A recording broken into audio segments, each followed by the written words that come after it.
I'm Susan Page, Washington Bureau Chief of USA Today, and this is Capitol Download. We're joined by Donna Edwards, Democratic Congresswoman from Maryland. Thank you so much for being with us. Thank you. For the second straight time, you are heading the Red to Blue program for the Democratic Congressional Campaign Committee. This is the effort to win seats in the House that are now held by Republicans. A pretty tough task. President Obama carried only 17 districts where Republicans now hold the House seat. So what realistically do you think you can expect to do? Well, it's a tough task, but it's not an impossible one. I headed recruitment, and so I had the charge of recruiting all of these candidates. 50% of them are women. They're raising money. They've got their infrastructure together. I'm excited about our prospects, and I don't think that you can predict what's going to happen on election night in November based on what's going on in real time in July. But in these swing districts, what role does President Obama play? I mean, for instance, if you saw an ad that showed President Obama, do you think it would be a Democratic ad or a Republican one? Well, I think one of the things that we see is that we need the president to be as popular as he is with core Democrats, because we need those Democrats to turn out to vote. And those people are, in fact, still responding to a message by the president. And so it's actually really important for us to be able to generate the kind of enthusiasm that we need in our base. And then we need individually to go after those independent voters who are concerned about the larger economy, who are concerned about what's happening in their home and whether they're going to get a member of Congress who's going to fight for them all the time. But these candidates in swing districts, these Democratic candidates, what do you say they should say about President Obama?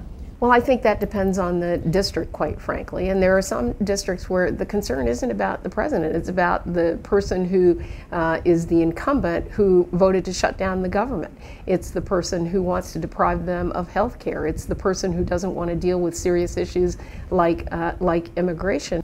You know, you target, understandably, the Republicans who won in Obama districts. And Republicans target the 9 Democrats who represent districts that Mitt Romney carried. And I wonder if you ever worry that if you succeed, it just makes the partisan divide in Washington that much worse. It reduces the number of representatives who just might be willing to make a deal or make a compromise.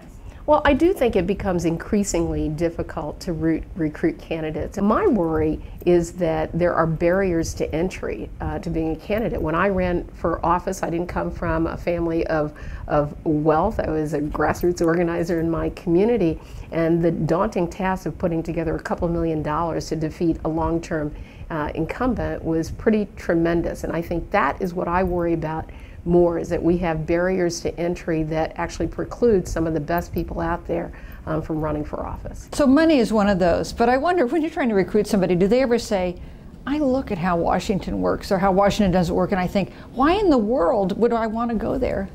People want to be convinced that they can make a difference, especially for women candidates, because I've spent a fair amount of time with our women challengers, and they always ask the question, am I going to be more effective as a judge? Am I going to be more effective as a business person in my community? And so what do you say to them if they say, maybe I can do more as a community organizer or a judge or in some other role than going to a Congress that seems so gridlocked? Well, I talked to them about my experience. I mean, I had never held elective office before I came into Congress. What I say to candidates is that there are things that you do that are big and small, and there are things that make the headlines and other things that make a difference in people's lives that will never be on the headlines. And I point, for example, when I first came into Congress, I got Maryland added to the list of states that could provide free and reduced supper for kids who receive free and reduced breakfast and lunch. This has helped millions of kids and fed sort of millions of meals across our state. Now, that's not something that's going to make a headline, but it's something that makes a difference. And I think when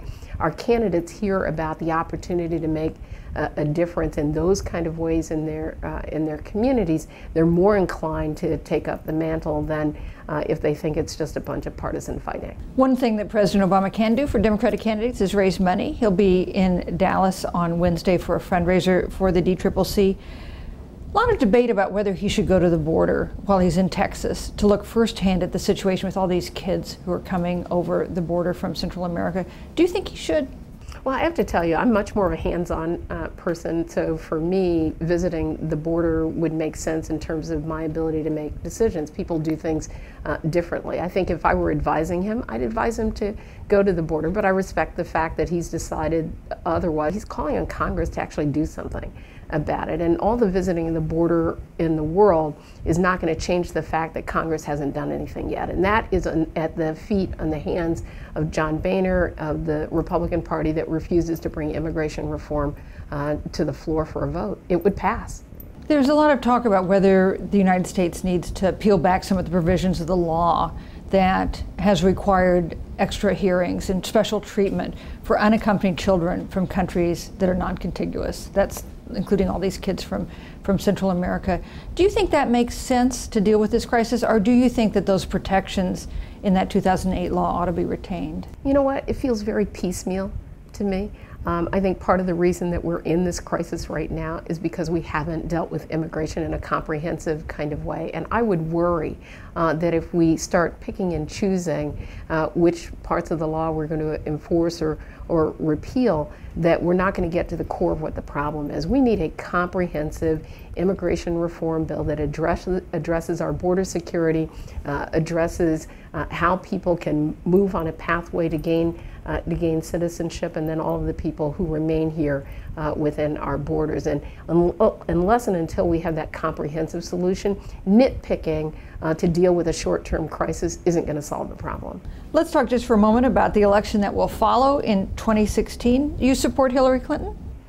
Well, I've been a longtime supporter of Hillary Clinton. I supported President Obama when he first ran, but you know, as a woman and a woman elected official, I could hardly sit on the sidelines with another woman running for president. I think, frankly, for Democrats' prospects, I would like to see us not have a food fight when it comes to our nominee. Let's make a decision about who our nominee is going to be, go into the 2016 election strong. You are famous for coming up with song lyrics that apply to political situations. So thinking about the 2014 midterms, what's the song that comes to mind? Oh, that is a really tough one, Susan. I think I would say, you know, maybe na na na na, hey hey hey, goodbye. Congresswoman Donna Edwards, thanks for joining us on Capitol Down. Thank you.